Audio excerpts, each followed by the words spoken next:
Estou estudando italiano, mas não tenho tempo para praticar fora das aulas e eu não sei se eu estou realmente aprendendo o idioma. No vídeo de hoje, eu quero falar para vocês sobre alguns sinais e algumas teorias de como a gente pode, de fato, avaliar o nosso aprendizado e se mesmo em um ritmo assim um pouco mais lento, você está tendo evolução no idioma italiano. Benvenuti ao nostro nuovo vídeo e oggi quero falar um pouquinho de algumas teorias, para quem também gosta, vou citar o nome de alguns linguistas aqui. Eccellente. E eu quero falar do ponto de vista um pouco mais teórico que os professores, nós, né, sempre dizemos aqui para os nossos alunos, olha, você está aprendendo, você está conseguindo se comunicar, você está entendendo esse áudio, e aí, né? Mas professor torce pelo aluno, então às vezes o aluno que é um pouquinho mais cético talvez fique, será que de fato eu tô aprendendo ou esse prof só tá me estimulando, né? Vou tentar aqui falar nos nomes para vocês, depois os curiosos que querem estudar a teoria mais a fundo, mas eu separei algumas coisas mais importantes e mais práticas para quem não tem a intenção de estudar linguística e neurolinguística, mas eu quero trazer para vocês, eu acho que é legal eu mostrar o que faz de fato um professor dizer para o aluno, é isso aí, vamos que você tá indo bem. Sono molto orgoglioso. E a ideia desse vídeo de hoje veio justamente após uma aula que eu dei agora há pouco para um aluno meu, que ele é super exigente, assim, com tudo, né? A gente teve uma conversa aqui, cara a cara, né, sobre o que ele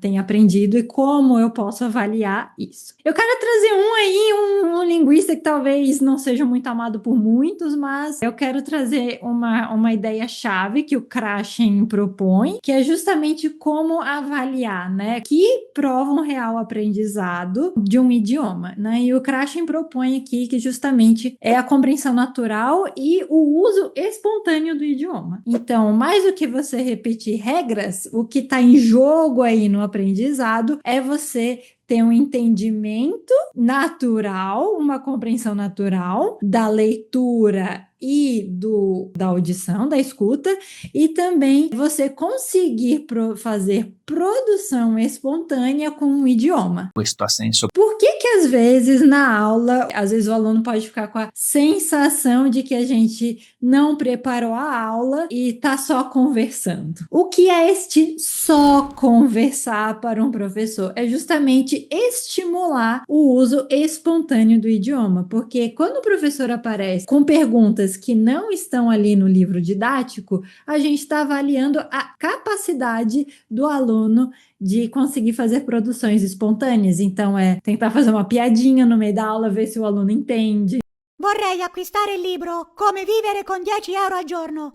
Quanto costa? 11 euro. Quando o aluno está entendendo isso é um sinal muito claro para a gente de que o aluno está conseguindo, né, aprender o idioma. Em seguida, a gente tem a Mary Swain, me desculpem aqui as minhas pronúncias, pero, que é quando o aluno corrige a si mesmo. E ainda hoje eu falei para esse meu aluno, quando o aluno é capaz de cometer um erro e em seguida se corrigir, isso é um sinal muito claro de que ele está condensando a língua de forma correta. Quando o aluno não faz essa autocorreção, é o papel do professor de fazer essa correção para que o aluno não fique repetindo esse erro e acabe fossilizando esse erro dentro de si. Molto bene. Por exemplo, um erro muito comum, quando a gente está usando o imperfeito em italiano, a primeira pessoa precisa ser sempre terminada em O. O que o aluno brasileiro normalmente faz? Diz com A, porque traz do português, né? Em português eu digo eu fazia, o aluno no italiano vai falar io faceva, que é a forma errada, e aí a gente tem que tomar cuidado, observar se o aluno vai fazer essa autocorreção, fazer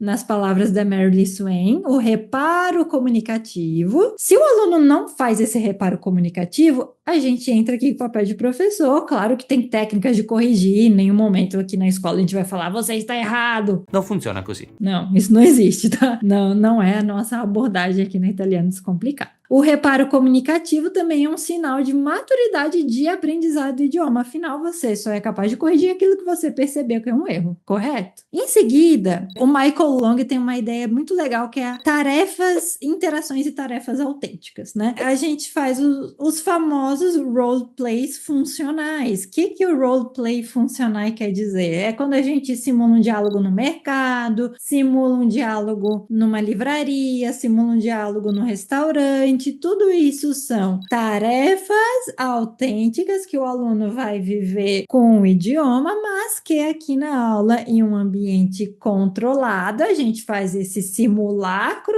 dessa tarefa autêntica que o aluno vai encarar. E isso também, quando o aluno consegue, e aí aqui na Italiano Descomplicado, a gente gosta muito de juntar todas essas teorias. O que a gente está observando? Na simulação de a reserva de um restaurante, o aluno está usando corretamente as preposições, os números, os tempos verbais, ele está conseguindo se autocorrigir e aí fazendo reparo comunicativo, e o aluno consegue improvisar, né? Vejam que em um simulado de um diálogo de reserva de restaurante, aqui a gente consegue trazer Krashen, Mary Swain, Michael Long, tudo isso mostrando essa maturidade linguística do aluno. Então, um sinal de aprendizado real do aluno quando ele consegue fazer essas tarefas autênticas no roleplay, que depois ele vai viver realmente isso quando estiver no contexto do idioma. Tem um linguista também que é muito interessante, que é o Noam Chomsky. Aqui eu quero falar da sua parte como estudioso linguista, que ele faz aí um jogo que é muito importante entre a performance do aluno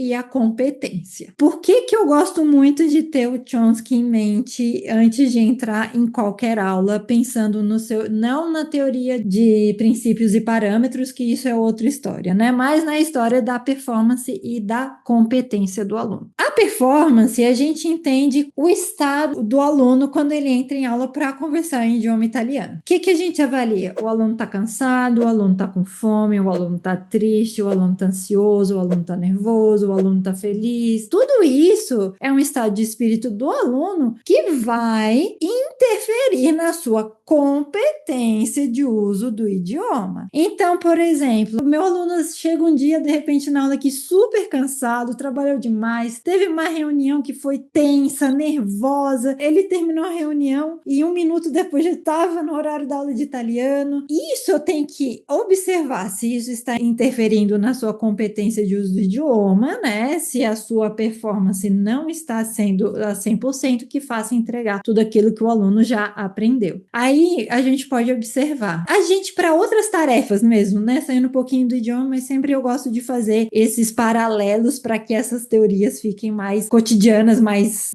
materializadas, mais palpáveis para a gente, né? Por exemplo, vamos imaginar que você é uma pessoa que frequenta bastante a academia e aí você está super acostumado a treinar. Tem dia que você vai, corre, puxa um monte de peso, e aí tem um dia que você está muito cansado, muito estressado, não dorme bem. Você não vai ter a mesma performance na academia, né? A mesma coisa no idioma. È vero. Agora, de modo geral, né? Só para resumir tudo que a gente falou. A gente começou com crashing, que é justamente usar a língua de forma improvisada, os improvisos, né? A Mary Swain, que é o reparo comunicativo, de você corrigir, ter a consciência de correção quando você comete algum deslize na língua. Do Michael Long, que fala também dos roleplays, da gente tentar entender a língua em contextos reais e envolver o aluno em atividades que façam tudo isso. O Chomsky com a ideia de performance e competência, né? Então, tudo isso tá por trás de uma aula de idioma, né? Por isso que a gente também sempre fala, não é simplesmente você pegar, eu sei falar o idioma XYZ,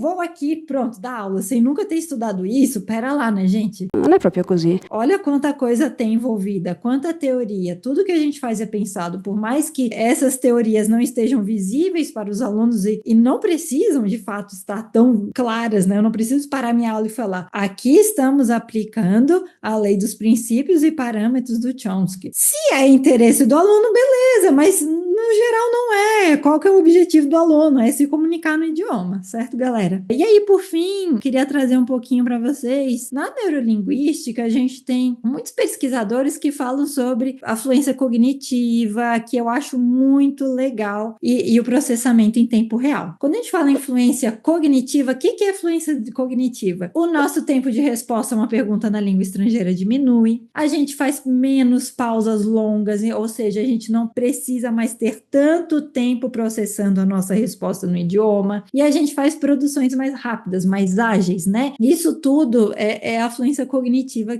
está dentro da neurolinguística. E o processamento em tempo real é quando a gente sente que virou aquela chavezinha de que eu estou compreendendo e falando sem antes pensar na tradução. Então chega aquele lá no início do italiano, a gente pensa, como é que eu digo celular em italiano? Celular em italiano, daí a gente faz lá até a anotação no caderno, né? Observem isso, é até uma coisa muito, muito, muito legal. Peguem a primeira anotação do primeiro dia de aula de vocês e vejam como foi a primeira anotação. Não era assim, celular igual telefonino. Depois observem, com o passar dos estudos, vocês já fazem anotação diretamente. Il pronome lo si usa com oggetto maschile singolare, né? Já faz a anotação toda em italiano, ou seja, você já está tendo processamento em tempo real. E aí também, claro, antes de falar, né, sem a tradução, a gente pode analisar o processamento em tempo real quando a gente capta a ideia rapidamente, né? Tentem lembrar os primeiros áudios do livro, a gente não tinha que ouvir 1, 2, 3, às vezes 4 vezes. Aí chega lá nos outros áudios seguintes, entendi tudo na primeira vez que eu ouvi o áudio. Eu queria trazer isso para vocês, né? Essa última ideia que eu queria apresentar, com certeza que embaixo nos comentários vocês podem, por favor, se alguém tiver mais interesse sobre o assunto, eu indico uma bibliografia para isso, tá? Com o maior prazer, porque eu acho assim, quem tem esse interesse, quem tem tempo, claro, de também estudar um pouquinho o processo de aprender uma língua estrangeira, a gente vai tendo maturidade de aprendizado, vai entendendo que é um processo extremamente complexo e também vai entendendo que, eu tenho o meu tempo e tá tudo certo. Eu acho que quando a gente tem um panorama, assim, de como é esse belíssimo e complexo sistema de aprender idioma estrangeiro, a gente se permite mais ter o próprio tempo e não se comparar com o tempo dos outros, e também a gente se permite mais tentar, acertar, errar, né? Tudo isso vai fazer parte aí desse vasto mundo que é aprender o italiano. E espero que vocês tenham gostado deste vídeo. Eu sei que ele é um pouco mais teórico, mas eu queria muito, né? Como dizem em italiano, ci tengo molto. Tenho muita consideração a trazer o backstage, né? Do que tem sempre por trás do ensino de italiano. E lembre-se sempre, toda terça-feira, um vídeo novo aqui no canal e te espero na próxima semana. Tchau!